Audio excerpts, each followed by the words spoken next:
Tutorial sa pag-align ng rim, ito na Lods Idol sa nag-request. Kunting recap muna, may dalawang part ang hub, may sa kanan banda at sa kaliwa banda, ito kanan at sa kabila is kaliwa.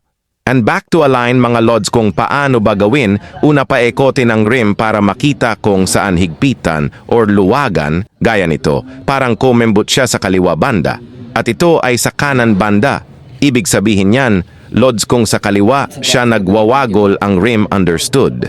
Na ang spoke na higpitan mo ay nasa kanan, para ang wagol na nasa left side ay hehelain siya papunta sa kanan at dapat wag masyadong higpitan para hindi sumobra at same procedure lang din kung sa kanan ang wagol, nasa left side ka, na spoke maghigpit para hilain yung wagol papunta sa kabila at para malaman din kung bilog ba ang rim or hindi.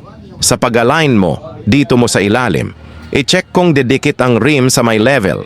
Ibig sabihin, sela lahat na spoke. Ang higpitan, pero ang spoke lang ng higpitan mo ay yun lang kung saan na part ang dumikit para hilain ang rim pataas, para hindi na siya sasabit at ayun ang results.